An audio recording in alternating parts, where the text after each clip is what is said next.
we'll try to do it then. So everybody is muted as we'd like everybody to be so Richard can do this, but at the end of the program, he will be glad to answer your questions for you. So at this point in time, Richard, I will turn it over to you. Well, thank you, Joe, for the introduction. Well, genetic genealogy has now reconnected thousands of adoptees like me with birth parents and siblings. And every day, it is uncovering many other secrets that would never have come to light otherwise. Well, as you know, everyone has a biological family tree. And if you're a genealogist, you also know the frustration of what we call brick walls, where ancestors on the far side are unknown. Well, for adoptees, that brick wall is between us and our parents, so all of our ancestors are unknown. And breaking through these walls is not easy. In most states, adult adoptees are denied a basic human right that everyone else takes for granted. We are not allowed to see our original birth certificates. Well, why did the 48 states seal adoptee birth records, mostly in the 1940s? Well, the reasoning did make sense at the time. For centuries, children of unmarried mothers had been harshly labeled, and legislators wanted to protect the child from the stigma of illegitimacy. Well, in today's society, that reasoning is completely outdated. This year, 40% of the newborns in the US will be born to unwed mothers. 40%. No matter what you think of that, nobody blames the children. So here's what we're going to cover. I will begin with some highlights of my personal search for birth family and the DNA tests that I used. We'll talk about DNA database growth and how that is affecting success rates. I'll share some examples of surprise discoveries, and then we'll close with some strategies, tools, and resources that anyone can use.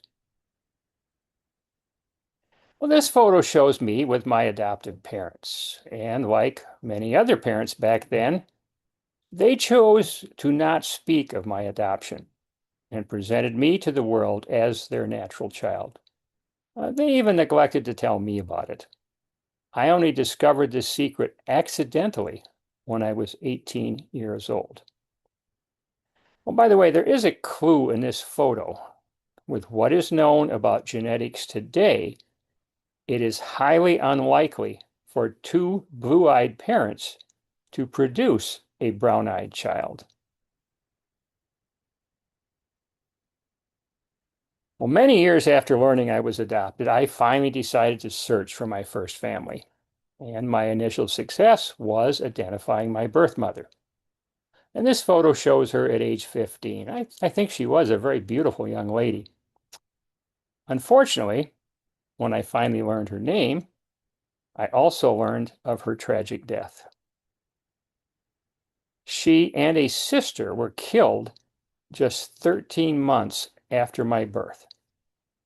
My mother was only 21 years old. Well, while I was too late to meet my mother, I did find a brother. A couple years older than me. He inherited our mother's blue eyes, and I did not. But otherwise, I do see a resemblance in our childhood photos. Well, having identified my mother and found my brother, I could have stopped my search.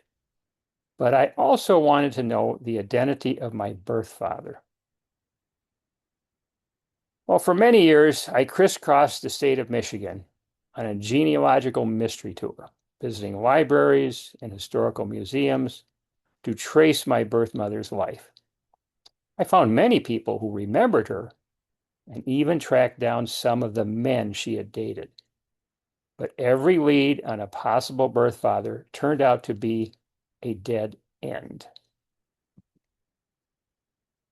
When the probate court in the county of my birth introduced a confidential intermediary program, I finally learned who my birth mother had named as my father. And this photo shows our first meeting. You may notice an obvious difference in height. I was 6'4", and my supposed father was 5'7". Now, birth mothers are sometimes mistaken about the father of their child, or they may deliberately lie about it for various reasons. Well, in my case, a DNA paternity test confirmed that this man was not my father. I resumed my search, but still could not identify the man who fathered me. In 2006, I happened to overhear a genealogist friend talking about why DNA testing. Women are born with two X chromosomes. Men receive an X chromosome from their mother and a Y chromosome from their father. Well, this friend was having his Y chromosome tested at Family Tree DNA to help trace his paternal line. The Y chromosome passes down from father to son, generation after generation. Well, knowing that surnames usually remain the same down the paternal line, I thought of a different use for this test. If I tested, might I match men who shared the same last name as my biological father?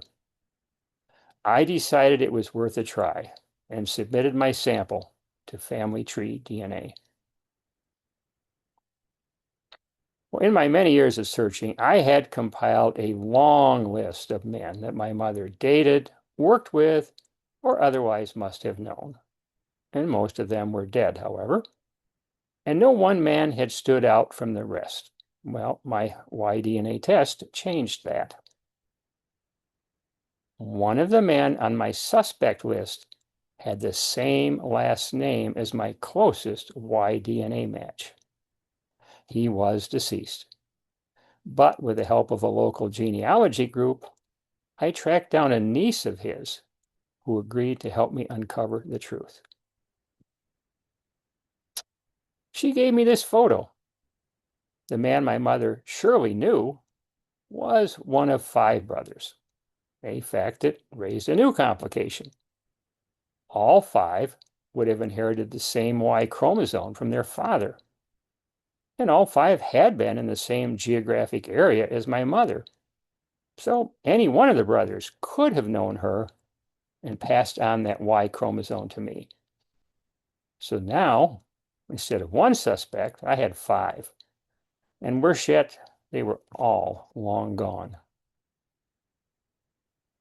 Well, I showed this photo to friends and family, and almost everyone thought I resembled this guy. He was tall, single, a good-looking Marine, and home on leave during the time of my conception. Well, fortunately, DNA did hold the promise of an answer. Children of my father would be half-siblings to me. Children of his brothers would be first cousins and share substantially less DNA with me. Well, I convinced a child of each man to do a so-called sibling test with another lab. And one by one, the lab compared me to each of them. Now, this is basically a paternity test using a type of DNA inherited from both parents. When applied to relationships other than parent and child, however, all this test can do is calculate the probability that 2 people are siblings. But in 2007, it was my only hope. When all the results were in, the lab declared with 80% certainty that the son of the guy in the center was my half-brother, making this man my father. Now, he's not as tall as the others, but I think he looks like the ladies' man of the bunch. Well, he was, in fact, the man already on my suspect list, so it made sense, and I finally had an answer. My story was such a breakthrough that I was featured on the front page of the Wall Street Journal. Other newspapers also picked up the story. Now, I had recently started a website to share what I had learned about DNA testing with other adoptees.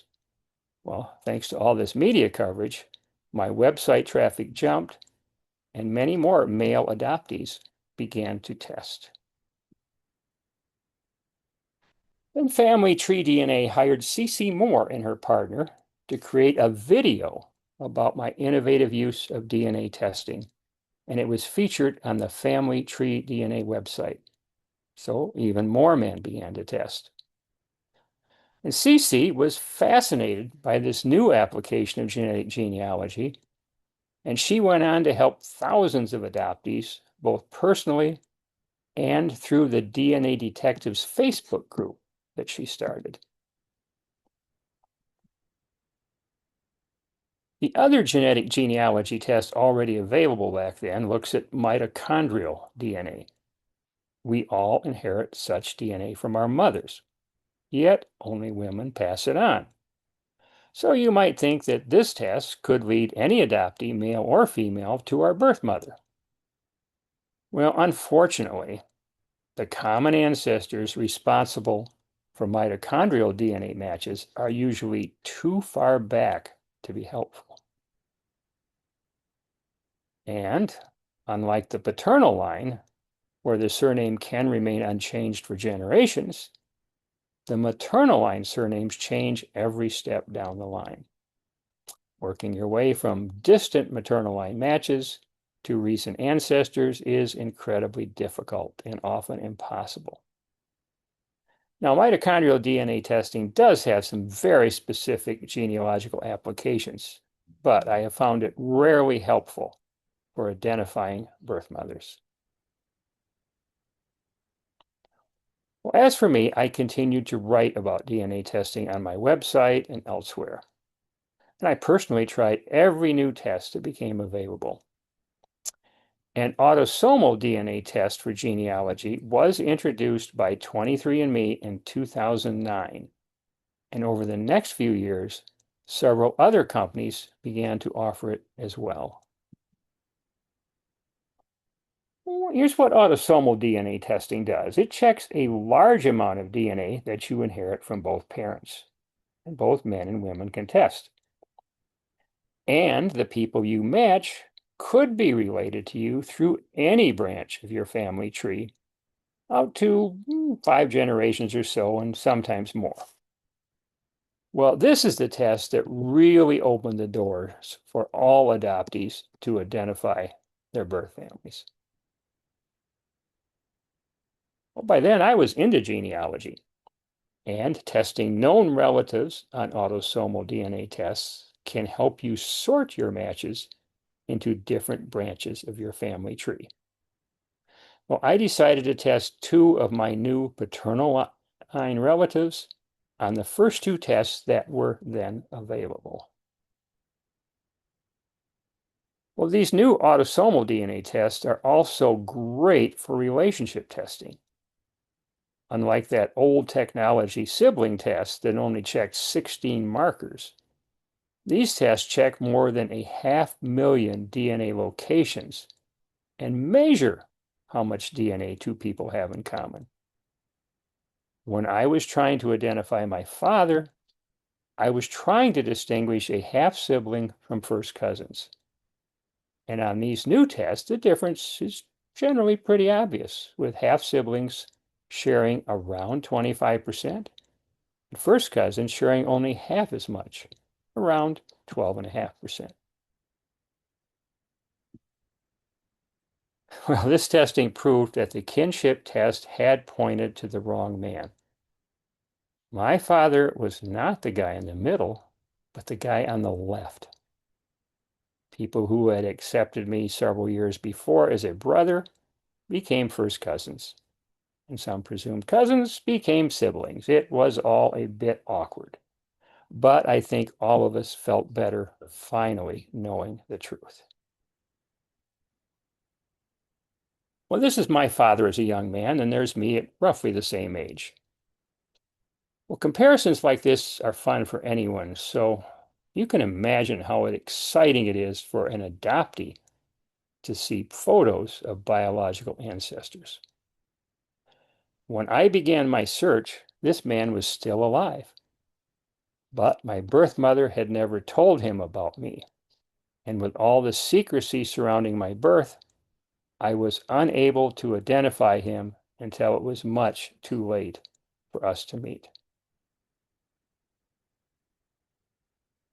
Well, during my exhaustive search, I interviewed many people who knew this man and my birth mother quite well. I mean, they clearly knew each other. Yet not one person ever put the two of them together as a possible couple. I wondered if I would ever know the circumstances that led to my birth. On August 14, 1945, the Japanese surrendered to end World War II. It was known as VJ Day for victory over Japan. And this famous photo typified the celebration that followed. Well, during my search, I spoke with several people who were old enough to remember this important time in American history. They all told me the same thing.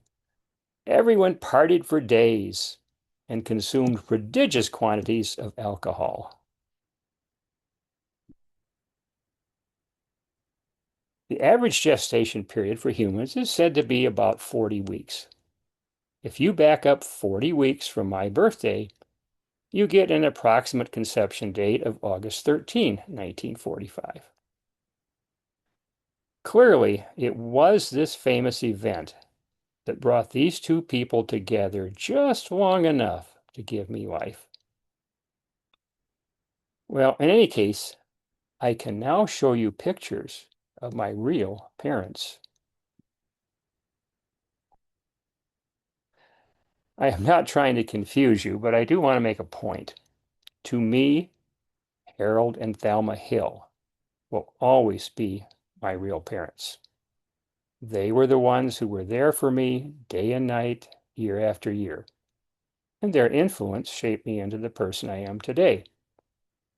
Both are long gone now, but when I use the terms mom and dad, I am referring to them. But on the other hand, my first parents did pass on the DNA of my ancestors, which predetermined various things about me. Well, that certainly makes them real parents too. In truth, we are all products of nature and nurture. For adoptees, this basic fact is just much more obvious because those two factors came from two different couples.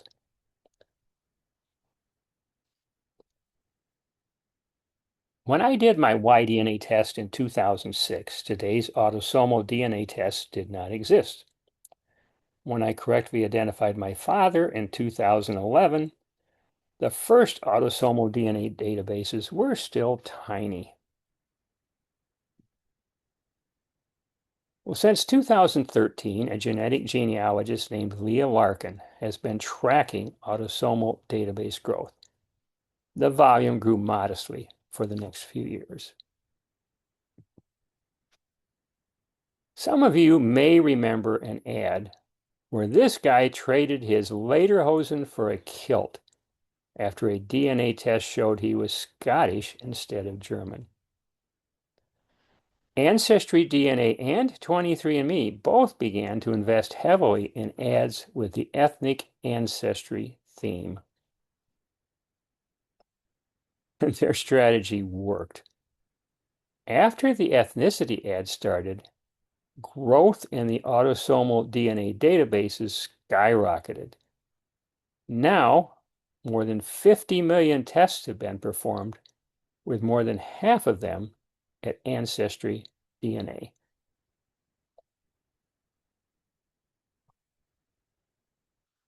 Well, as a result of this massive growth, all of us are now getting more and generally closer matches. Several years ago, Blaine Bettinger did a survey of adoptee success, and here's what he found. When adoptees logged into their DNA accounts, 71% of them saw a half first cousin or closer. 92% saw a half second cousin or closer. And as a result of DNA testing, 64% identified a parent and 31% found a sibling. Well, the databases have doubled since this survey was done, so today's success rates must be even higher.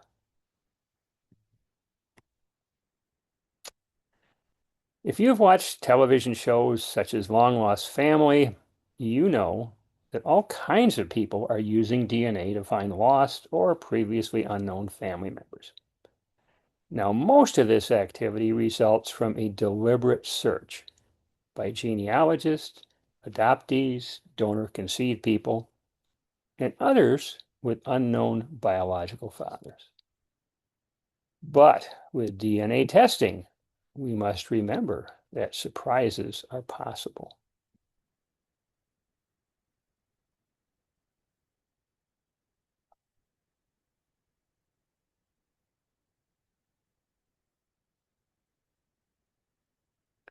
This cartoon takes a humorous look at DNA surprises. But in the real world, DNA surprises are rarely this funny. Many unexpected matches are showing up. Most result from what we call an NPE. Now, those initials came from a technical term, non-paternal event. But people seem to understand it more quickly when we say not the parent expected. And you can see some common surprises here. You might wonder how often DNA testers are discovering new close relatives. Well, according to a study published in the American Society of Human Genetics, 8% of testers identified a previously unknown sibling, and 6% identified a biological father. Well, if you get a DNA surprise, how do you determine your relationship? Well, you start by noting how much DNA you have in common with that person on an autosomal DNA test. Now, most of these tests will report this in a unit called centimorgans, and it can also be expressed as a percentage, as I noted earlier in my comparison of half siblings to first cousins. Well, since 2015, Blaine Bettinger has been asking people to report how much DNA they shared with known relatives. His table is now based on tens of thousands of reports, and it's been massaged with statistical techniques to eliminate the nonsensical outliers. Well, since the table is too big to see clearly, I'm going to zoom in on the portion outlined here in red. For any given relationship, this table shows the average amount of DNA shared and the range of findings. For example, a biological aunt or uncle of yours would, on average, share 1,741 centimorgans. But there is some randomness in the way DNA is inherited, and people have reported shared amounts as low as 1,201 and as high as 2,282. And as you review this table, you will see that a given amount of shared DNA could result from different relationships. Now, in my case, I did find several half-siblings. And based on the DNA we shared, each could have been a grandparent, grandchild, aunt, uncle, or niece, nephew.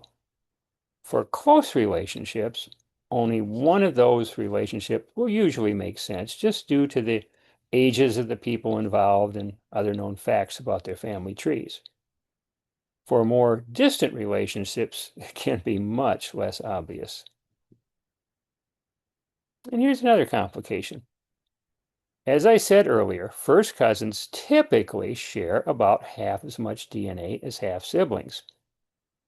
Well, compare the low end of the half sibling range on the left with the high end of the first cousin range on the right, and you'll see there is some overlap. If two people happen to share about 1,200 or 1,300 centimorgans, it's not obvious how closely related they really are. To show you some real-life DNA surprises, I don't have to look beyond my own DNA accounts. This close family match showed up on my Ancestry DNA account. I had never heard of this woman, yet she and I shared 1,412 centimorgans of DNA. When a mystery match shows up, you can go to DNApainter.com and check this tool, which is based on the data from Blaine Bettinger's shared centimorgan project. Now here I enter 1,412 centimorgans, and it tells me that there is a 92% probability that we are related by one of the relationships shown in the gray box.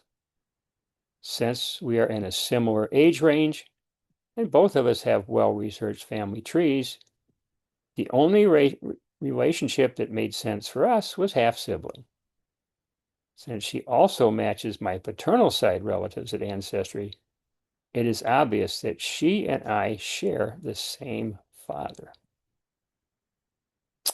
Well, this woman and I corresponded and talked on the phone, and this was obviously a shock to her.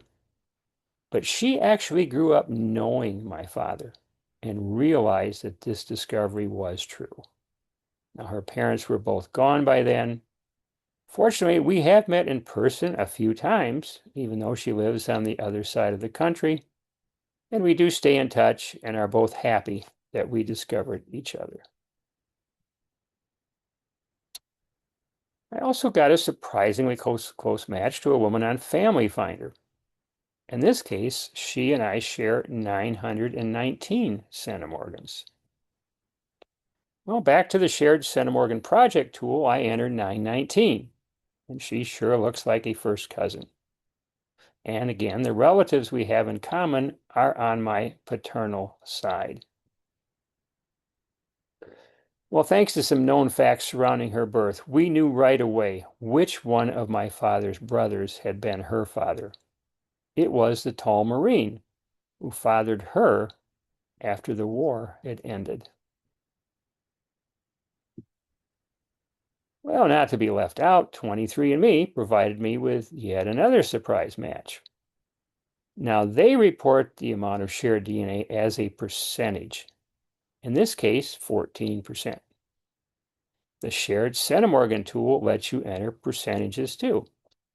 It will then calculate the number of centimorgans and show the relationship probabilities. This woman is another first cousin and also on my father's side. In this case, there was no other information, and with all 5 men being deceased, I could not ask them. Well, I figured out where this cousin fit by using another DNA painter tool called What Are the Odds, or WATO. WATO is designed to help you figure out where someone called the target might fit into a known family tree by using the amount of DNA they share with people in that tree. Well, I built a simple tree on the DNA Painter site, starting with the 5 brothers from the photo you saw earlier. One of them was my father, and the other 4 were uncles. I plugged her in hypothetically as a child of each brother, plus a 6th possibility that she was a child of my grandfather. Each hypothesis is numbered and marked in blue. Then I added other family members to the tree who had done the same test and recorded how much DNA each person shared with her. For example, a grandchild of Uncle D had tested and shares 955 centimorgans with the target. My son shares 433 with her, and so on. The tool calculated a probability score for each hypothesis. The red score equals 0 indicates an impossible placement given the known amounts of shared DNA. She can't be another half-sibling to me, and she can't be a child of my Uncle J. The green scores indicate family tree positions that are possible, and each one has a probability score. Well, one relationship stands out as the most likely by far. Hypothesis 1 has a score of 7,644, which is 546 times more likely than the next best score of 14. Well, this mysterious match is clearly a child of my Uncle D. Well, note that this tool has been updated and is now called Watto Plus, and it takes a somewhat different approach to this, but is still determining where someone fits in a family tree. Well, of the 5 brothers on my paternal side, 3 of them fathered children by women other than their wives. The man on the left fathered me, my new Ancestry DNA half-sibling, and another man who was already known to be a son. The guy in the middle fathered my new 23andMe cousin, and the guy next to him fathered my new Family Finder cousin. So, were all of the secret children on my paternal side? No, not quite. I also had a surprise match on my maternal side. I had a long relationship with my birth mother's older sister. She had 2 daughters from her first husband and 4 more daughters from her second husband. This first cousin match revealed a secret that my aunt had taken to her grave. In between her 2 marriages, she got pregnant by a 3rd man and gave up a son for adoption. Well, as you can imagine, all the surviving daughters were shocked, but they were thrilled when they got to meet their new brother. Well, here is my basic DNA testing strategy. Whether you're a genealogist or an adoptee, you should get into all 5 of the autosomal DNA databases that provide matches. Those are Ancestry DNA, 23andMe, MyHeritage, Family Finder from Family Tree DNA, and Living DNA. Now, if you're a male or you have a suitable male relative, also consider the Y-DNA test for tracing your direct paternal line. As I mentioned earlier, mitochondrial DNA testing can answer some specific genealogical questions, but I found it to be less useful as a fishing expedition just to see what you get. And there are some things that you should not do. Most of the companies offering paternity tests still sell what they call as sibling or kinship tests. And you saw how such testing misidentified a first cousin as a half-sibling in my case. And I can't tell you how many times people have contacted me because they did one of these tests and are confused by the results. Such tests are usually inconclusive and often wrong, so save your money. You don't want to stop at one test either. Each DNA test has its own database of mostly different testers. If you only do one test, and the people who hold the answers to your genealogical or personal mystery take different tests, you will not see each other. Furthermore, each test has unique strengths in either the audience they attract or the tools that they provide for working with your matches. When I first tested with 23andMe, the price was about $400. Today, all of these tests are priced below $100, with frequently sales dropping way below that, often into the $39 range. And you can save even more money by taking advantage of free uploads offered by some of the testing companies. In general, it works like this. You log into your account at Ancestry, 23andMe, or MyHeritage, because those are the 3 companies that do not accept transfers. You pick one of them, you download your raw DNA to a computer, Now, don't open it, but just know where the file is. And the reason you don't open it is it's just a compressed file of numbers that won't make any sense if we open it. Now, then you go to Family Finder or Living DNA. You find the free upload option and simply follow directions. But once you get your results, you need to know what to do with them. And here are some great resources for learning about genealogy and genetic genealogy. Legacy Family Tree has over 2,600 webinars on genealogy topics, and more than 200 of them are on DNA testing. As for books, I think Blaine Bettinger's book, The Family Tree Guide to DNA Testing and Genetic Genealogy, is a great DNA user's manual for everyone. And now there are books written specifically for adoptees. The most comprehensive online resource for genetic genealogy is the International Society of Genetic Genealogy. Now, in particular, they have a great wiki that you can browse or just search for specific subjects. Note that the site is isog.org, not .com. The huge Family Search Wiki also includes a lot of content on DNA testing, such as this table, only a part of which is shown here.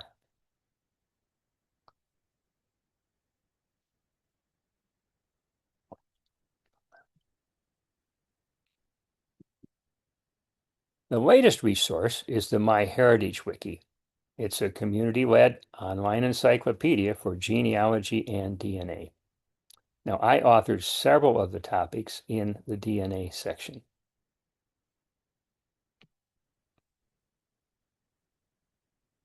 You may need to invest in one or more genealogical database subscriptions, and here are some important ones. As genealogists, you are probably already familiar with them.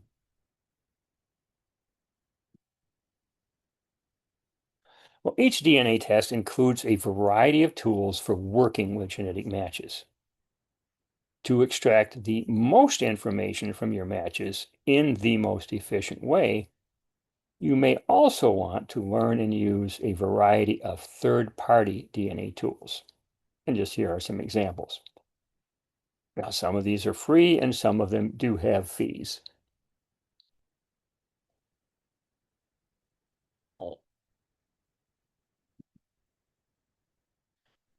Facebook, I would say, is the epicenter of ongoing news and discussions about DNA testing.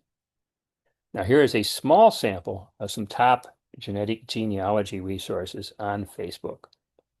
And you can join these groups for free, follow the discussions, and when you're ready, ask questions.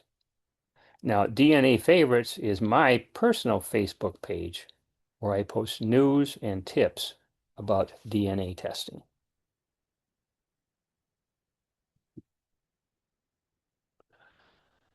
In most cases, adoptees are still not going to get an immediate match to a birth parent or sibling. The closest matches may only be distant cousins.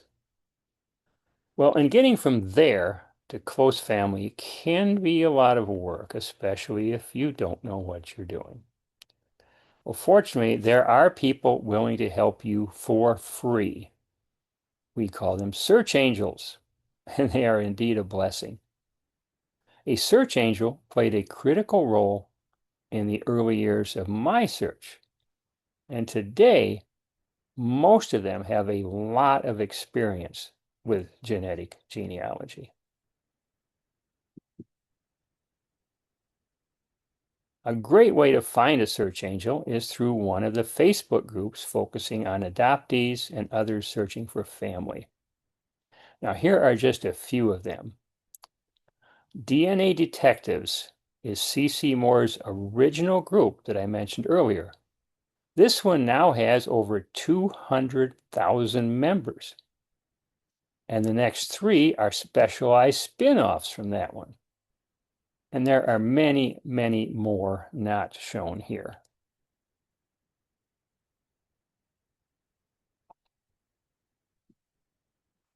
Well, whether you're an adoptee searching for birth family or a genealogist just trying to identify a fourth great grandparent, you need to remember that your primary goal is getting information. Now, for adoptees, these are the common questions. Who was my mother? Why did she give me up?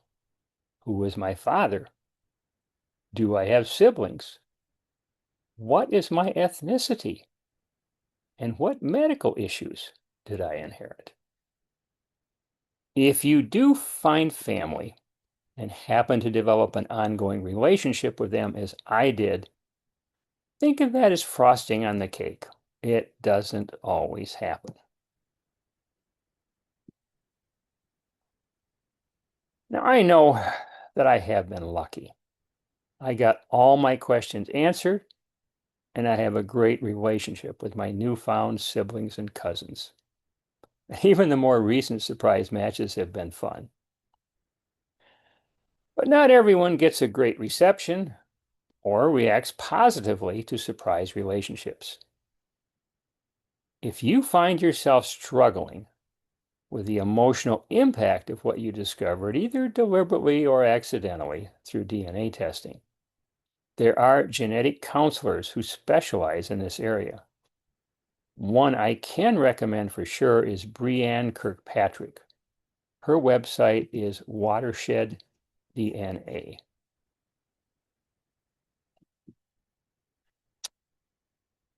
Well, now that DNA testing has provided such a powerful way to get around sealed adoptee records, some states have changed their laws. Now, as of now, the states in green provide adult adoptees with unrestricted access to their original birth certificates. The states in yellow only allow access to certain adoptees, sometimes based on the date of a person's adoption. In the states colored red, adoptees have no specific right to obtain a copy of their own original birth certificate, except in extremely limited situations. For detailed information on any state, you can see the website adopteerightslaw.com. That's adopteerightslaw.com. Now, I am happy to report that Virginia just passed an open records law for adoptees that will be effective on July 1. So that's one more state that will be turning green. Well, the books, tools, Facebook pages, and other resources that I've listed in this presentation are just a small sample of ways to make your DNA testing experience easier and more productive. My website, dnafavorites.com, includes all of these and many, many more of the best DNA testing resources. And each one includes a hyperlink, so you just click it and you're there. The content of my site is organized into categories you see here. Exploring these sections from top to bottom provides an easy to understand overview of genetic genealogy today. The last two sections are specifically for adoptees and others looking for lost family.